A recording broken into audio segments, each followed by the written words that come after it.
Hi hello வணக்கம் நண்பர்களே. பூனை உங்களை கடிப்பது போல நீங்க உங்க கனவில் கண்டால் இது உங்க மனதுக்குள்ளால ஒளிந்திருக்கக்கூடிய பயம் இல்லைனா கோபத்தை குறிப்பதா சொல்லப்படுது. உங்க வாழ்க்கையில உங்களை தொடர்ந்து தொந்தரவு செய்து கொண்டிருக்கக்கூடிய ஏதாவது ஒரு விஷயத்துல முடிவெடுக்குமாறு உங்களுடைய ஆழ் மனது தொடர்ந்து உங்களிடம் சொல்வதாக இருக்கலாம். பூனை உங்களை கடிப்பது போல நீங்க கனவுல காண்பது உங்க வாழ்க்கையில தொந்தரவு செய்யக்கூடிய ஏதோ ஒரு விஷயத்தின் அறிகுறியாக இருக்கலாம். இல்லைனா உங்க வாழ்க்கையில முக்கியமான ஒரு விஷயத்தை கவனிக்க உங்க ஆழ்மனது தரக்கூடிய ஒரு எச்சரிக்கையாக இருக்கலாம். பூனை உங்களை கனவில் கடிப்பது போல நீங்க காணும் பொழுது அது யாரோ உங்களை தீங்கிலிருந்து பிரச்சனைகளிலிருந்து பாதுகாக்க முயற்சிக்கிறார்கள் என்பதை குறிக்கலாம். அதுபோல நீங்கள் பிரச்சனையிலிருந்து வழிவிலகி எப்படி செல்ல வேண்டும் என்பதை குறிப்பதாகவும் இது இருக்கலாம். பூனை உங்களை கடிப்பது போல கனவு காண்பது கவனம் சிதறி போவதால, முயற்சி இல்லாததால உங்க வாழ்க்கையில் ஏற்படக்கூடிய பிரச்சனைகளை குறிப்பதா அமையலாம். அதாவது ஏதாவது ஒரு விஷயத்துல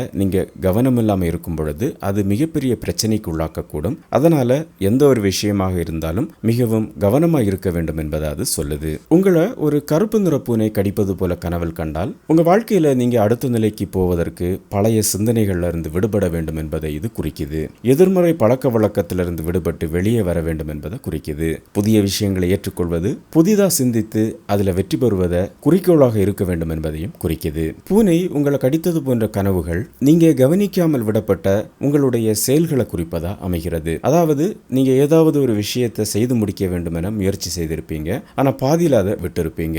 ஆனா இந்த காலகட்டத்தில் அந்த விஷயத்தை நீங்க செய்யும் பொழுது கண்டிப்பா அதுல மிகப்பெரிய வெற்றி கிடைக்கும் என்பதையும் இது குறிப்பதா அமையுது.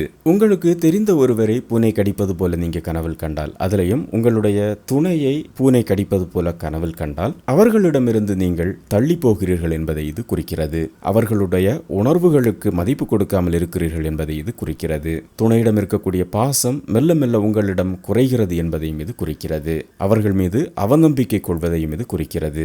உங்கள் உறவின் மீது இருக்கக்கூடிய சந்தேகத்தையும் இது குறிக்கிறது. அவர்களிடம் நம்பிக்கை இல்லாமல் இருப்பது, எதிர்மறை உணர்வுகளை வெளிப்படுத்துவது போன்றவற்றை நீங்கள் உணரலாம். உங்களுடைய கனவில் உங்களுடைய குழந்தைகளை கடிப்பது போல நீங்கள் கண்டால் அது உங்களுடைய குழந்தைகளை நீங்கள் கவனிக்க முடியாமல், நிர்வகிக்க முடியாத அளவிற்கு அவர்கள் உங்களை விட்டு தள்ளி செல்கிறார்கள் என்பதை குறிப்பதாக அமையலாம் என சொல்லப்படுகிறது. அவர்களுடைய எதிர்காலம் குறித்த கவலை உங்களை அதிகம் வாட்டிக்கொண்டிருக்கிறது என்பதை குறிக்கிறது. சவால்களிலிருந்து அவர்களை எப்படி சிறப்பாக வழிநடத்துவது என்பது தெரியாமல் இருப்பதையும் இது குறிக்கிறது. பெற்றோர்களாகிய நாம் பெரும்பாலும் நம்முடைய குழந்தைகளை பற்றி அதிகம் கவலைப்படுகிறோம். இந்த கனவு அவர்களுடைய கவலைகளை மட்டும் அதிகம் உங்களை பிரதிபலிப்பதாக அமைகிறது. பூனை உங்களுடைய உறவினரையோ அல்லது குடும்ப நண்பர்களையோ கடிப்பது போல நீங்கள் கனவில் கண்டால் அந்த நபர்கள் மீது நீங்கள் கோபம் கொண்டிருப்பதை அது குறிக்கிறது. அவர்கள் மீது விரோதமாக இருப்பதை இது குறிக்கிறது.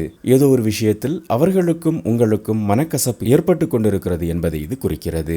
அவர்கள் மீது இருக்கக்கூடிய உண்மையான உணர்வுகளை மேலும் நீங்கள் அடக்கி வைத்திருக்கும் பொழுது தூக்கத்தின் வழியாக அது வெளிப்படுகிறது. பூனை உங்களுடைய பழைய நண்பரை கடிப்பது போல நீங்கள் கனவில் கண்டால் உங்களுடைய குழந்தை கால வாழ்க்கை, குழந்தை பருவ நினைவுகளில் ஏங்கி இருக்கிறீர்கள் என்பதை குறிக்கிறது. இந்த கனவு தொடர்ந்து நீங்கள் பணத்தை சம்பாதித்துக் கொண்டிருப்பதற்கு பதிலாக உங்களுடைய வாழ்க்கையை கொஞ்சம் நிம்மதியாக வாழ வேண்டும் என்பதையும் அறிவுறுத்துகிறது. அதிக வேலைப்பளு காரணமாக ஏற்படக்கூடிய விரக்தியையும் இது குறிக்கிறது. பூனை உங்களை தாக்குவது போல கனவில் கண்டால் உங்களுடைய அன்றாட வாழ்க்கையில் மிகவும் கவனமாக இருக்க வேண்டும் என்பதை இது குறிக்கிறது. உங்களுடைய வாழ்க்கையில் ஏற்படக்கூடிய பயம், பதட்டத்தை இது குறிக்கிறது.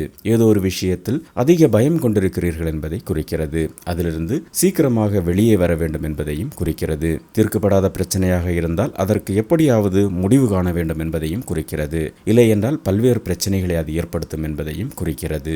நீங்கள் உங்களுடைய கனவில் விசித்திரமான ஒரு பூனை உங்களை தாக்குவது போல கண்டால் இது அதிகாரமிக்க ஒருவர் உங்களை மிரட்டுவதை குறிக்கிறது. நீங்கள் வேலை செய்யும் இடமாக இருந்தால் உங்களுடைய முதலாளியால் நீங்கள் மிரட்டப்படுவீர்கள் என்பதை குறிக்கிறது. ஒரு பூனைக்குட்டி உங்களை கடிப்பது போல நீங்கள் உங்களுடைய கனவில் கண்டால் நீங்கள் மன அழுத்தத்தால் பாதிக்கப்பட்டிருக்கிறீர்கள் என்பதை குறிக்கிறது. சிறு சிறு விஷயங்களுக்கு அதிக அளவு பதட்டம் கொள்கிறீர்கள், மனசோர்வு, மன அழுத்தம் ஏற்படுகிறது என்பதையும் குறிக்கிறது. சின்ன சின்ன விஷயங்களை கவனித்து அதை கொஞ்சம் ரிலாக்ஸாக விடும் பொழுது உங்களுடைய மனமும் தெளிவடையும், மிகவும் சந்தோஷமாக உணர்வீர்கள். பூனை உங்களுடைய கையை கடிப்பது போல நீங்கள் உங்கள் கனவில் கண்டால் உங்களுக்கு வேண்டப்பட்ட ஒருவர் உங்களை வருத்தப்படுத்தும் செயல் ஒன்றை செய்திருக்கிறார் என்பதை குறிக்கிறது. இது உங்களுடைய வாழ்க்கையில் ஒரு சில நாட்களில் மன அழுத்தத்தை ஏற்படுத்தக்கூடியதாக இருக்கும். பொதுவாக இப்படிப்பட்ட விஷயங்களை மனதில் வைத்துக் கொள்ளாமல் அதை அப்படியே உதறி தள்ளிவிட்டு உங்களுடைய வேலையை பார்ப்பது சிறந்தது. இல்லை என்றால் அதிக மன அழுத்தத்திற்கு உள்ளாக்கிவிடும். பாசமாக இருக்கக்கூடிய இருக்கக்கூடிய ஒரு பூனை உங்களை கடிப்பது போல நீங்கள் உங்களுடைய கனவில் கண்டால் உங்களுடைய நண்பர்களில் ஒருவர் உங்களை தீய வழிகளில் கொண்டு போக முயற்சிக்கிறார் என்பதை இது குறிக்கிறது. மிகவும் கவனமாக இருக்க வேண்டும் என்பதையும் இது குறிக்கிறது. பூனை உங்களுடைய காலை கடிப்பது போல நீங்கள் கனவில் கண்டால் உங்கள் மீது யாரோ ஒருவர் அதிக அதிகாரத்தை செலுத்துகிறார் என்பதை குறிக்கிறது. அவருக்காக நீங்கள் எந்த ஒரு விஷயத்தையும் செய்ய தயங்க மாட்டீர்கள் என்பதை குறிக்கிறது. இது சில நேரங்களில் மிகப்பெரிய பிரச்சனையிலும் கொண்டு போய்விடும். மிகவும் கவனமாக இருப்பது சிறந்தது.